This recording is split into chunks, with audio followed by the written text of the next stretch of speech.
to take on the task of sailing around the world is more than ambitious. Now this is a squall. We've got about 36 knots right now. Oh. It can be brutal out there. It can bring out the best in a person. It can bring out the worst in a person. I think the cons were, you know, always knowing in the back of my mind that there could be some kind of tragedy, some kind of accident. There's no one coming to help you. It's you and the boat, and unless you stabilize the situation, something, you know, drastic will happen. My engine just stopped. The wind blew me straight on the reef. But I think a sadder thing is to live 80 years of your life and never fulfilling a dream than to perish at the age of 17, giving something all you've got, doing something that you love. A lot of people's lives are stifled by fear, and I think sometimes great things take great risks and proves great courage.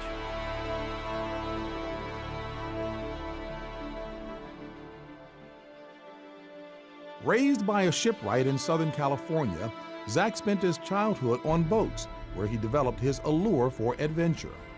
There is a certain amount of discipline you need to operate a yacht and a boat, and Zac learnt that at a very early age. He learned to sail a boat before he learned to ride a bicycle.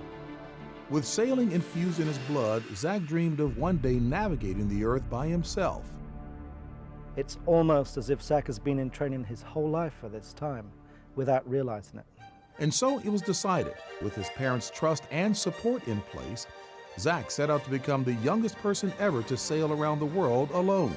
And he would need a vessel to escort him throughout the journey, a ship whose very name would be synonymous with courage, Intrepid. So I spent the next 3.5 months just totally ripping apart the boat. Just every last little thing was redone on the boat, just because everything needs to be double checked for the kind of stress that Intrepid was about to be put under. Well, Zac had to be familiar with systems on the boat, how to repair the engine, how to communicate, how to use GPS and radar. And that was very critical, because the biggest thing that you have to learn when you go to sea is how to be resourceful. After months of intense preparation and uncertainty, Zac left everything he knew and embarked on his epic voyage into the unknown, setting sail from Marina del Rey, California on June 14, 2008, without looking back.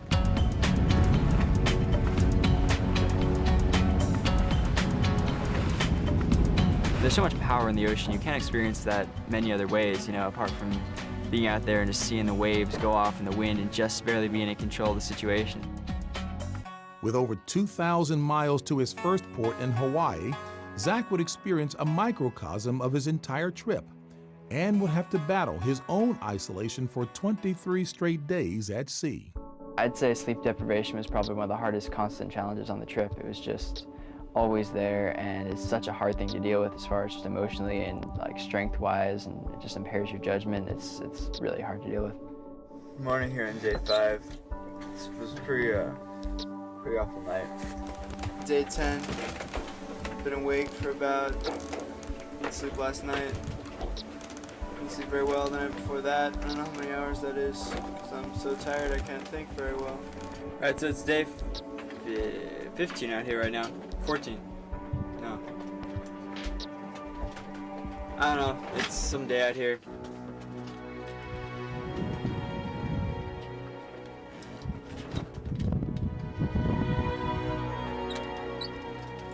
It was the longest time at sea alone, you know, not up until that point. And, you know, coming in and seeing the green mountains of Hawaii, I just started laughing, you know. It's just like such an amazing feeling to have finally conquered the Pacific Ocean. So it's really amazing to see land after being at sea for 3 weeks. It's really kind of great. I think it was a great sense of accomplishment for Zac to make that trek to Hawaii, which meant he'd done 10% of the way around the world. If I can do 10%, I can do 100%. With a multitude of new lands and cultures at every turn, Zac's excursion was going remarkably well. But his fortunes would soon change. Looking for better wind off the coast of Indonesia, Zac veered into dangerous waters and a notorious red zone for piracy. When we return, Okay, this is what you have to do. You load your flare gun up, and then you load your real gun up. with thousands of rigorous miles already logged and a lost concept of time, Zac, already battling isolation, entered the Indian Ocean, where he soon learned that he was no longer alone at sea.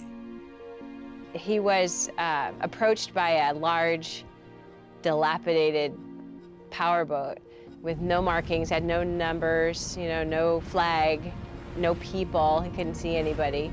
So I'm looking at this thing coming closer, and it's an all-wooden boat, which is the kind the pirates use to evade radars and stuff because wood doesn't show up on radar. And I altered course really hard the opposite direction, put up all the sail, turned on the motor, and called home. And I was like, you know, I think I might have pirates coming down on me. I don't know what to do. Okay, this is what you have to do. You load your flare gun up, and then you load your real gun up. If they still keep bearing down on you, you have to shoot to kill. Yeah, I mean, it's always got to go through your mind, you ready to shoot somebody, which, you know, I guess I was. If I was going to shoot somebody or die myself, you know, I've obviously kind of choose to defend myself. But, you know, it's one of those things where you're kind of looking death in the face. It's not pretty. You know, your mind kind of plays through scenarios of, you know, pirates, because we've read a lot of accounts of pirates, and they're brutal. You know, they take everything, and if they don't kill you, you know, you're considered to be lucky. The boat came and surged down on him and then went away. I've got no idea why they did what they did. It makes no sense. It's obviously provoking, and he never saw them again. I mean, they veered off and they went off. It was pretty crazy, but, you know, got through it all right and kept going. Perhaps it was an act of God that vanquished the ghostly ship. And as Zac forged on through dark territory, his journey of self-exploration had become one of self-preservation. All right, so I'm out here right now. I'm just about to go through this massive squall. It's huge, and it's coming up real fast here. I need to just put away all the sails right now, so I gotta go. It's not a game out there. People often ask me, what do I think of the ocean? I tell them, to be honest with you, it scares me. I've just been through my first big squall out here. Filling up the cockpit water, getting everywhere. The whole boat just got soaked in like 5 seconds. The boat couldn't keep on track by itself. I had about 35 knots of wind. I was hand steering with all my strength to keep the boat running downwind. I heard something bang up on deck and this banging going on. And I see this go up on deck, and to see my forestay is just flogging around in the wind. A forestay is a piece of wire that goes from the top of the mast to the very front of the boat, the pointed end called the bow. It's all very important. You lose some of your rigging, your standing rigging, devastating things can happen out on the ocean. When the forestay broke, I was on the phone with the best riggers in the world, and they were saying, you know, there's really nothing you can do. Just brace up the mast and hold on for your life, you know. There's no one coming to help you. It's you and the boat, and unless you stabilize the situation, you're going to lose the rig. And in fact, he stabilized this rig several times. Zac battled the elements for 4 days while manually supporting the most important piece of Intrepid, as Mother Nature showed the 17-year-old just how small we really are. When I met him in Mauritius, Zac was beat up, his boat was beat up. It was sad to see him like that, but he'd been in a fight for his life, and he managed to overcome the situation and deal with it. Bruised but not broken, Zac began the longest stretch of his journey. And during the 4,000 strenuous miles from St. Helena to Grenada, a massive wave consumed Zac and seemingly all of his communication devices. Came down below, and there was an electrical fire going on. All the electronics of it were just smoking because they'd just been drenched with the rogue wave water. And most, or worst of all, my sat phone had been severely damaged with water and wasn't working. And that was how I contacted home. That's how they knew I was okay. I was in Grenada, and I began to think, what if he fell overboard? When I didn't hear from him that day, it was really hard, but then as the days go into days, or the day goes into day 2 and day 3, it's like, oh man. Zac was truly alone and forced to wake up every 20 minutes for the next 10 days using his own eyes as his only radar. Exhausted out here. It's getting colder, so I'm getting further away from the equator. But I can't really afford to go to sleep right now with the thing the way it is. There's this deep kind of like missing feeling that you get that I've never had before. You know, I never felt this feeling, kind of like you lose someone that you love or something, you know, like a girlfriend. I mean, but it's 10 times worse than that, because I mean, it's your family. It's hard, it really is. I know I'm gonna live to see this thing through. But in his would-be final hour, Zac remembered what he'd been taught all his life to combat the desolation of the sea. You kind of have to separate yourself from the emotion of everything out there and just deal with the problem head on. And I found this little device called a spot transponder or something. And it's basically you push a button on it and it will send out a text message giving my lat and long saying that I'm okay. And I got this text message, which no one texts me, and it was Zac saying, there was this little message saying, "Hi Mom, it's Zac, I'm okay," and his position. And he was way farther off than where we thought he would be. I think he got caught in a current, and but he was alive, we knew, which was fabulous, just fabulous. By reconnecting with his family, Zac was given the strength to complete the final leg of his expedition. Just heading out of Panama here, and yeah, next stop California, so can't wait.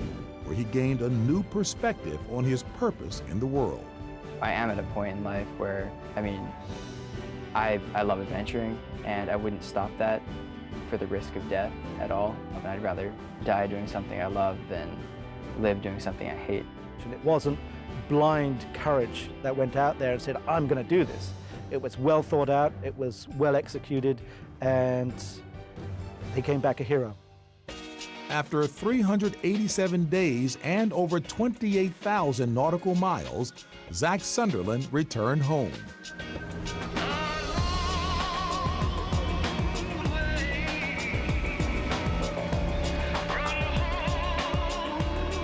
Guys, so much for coming out for this very historic day. ZacSunderland 2009 is the first person in the history of the world under the age of 18 to solo circumnavigate the globe.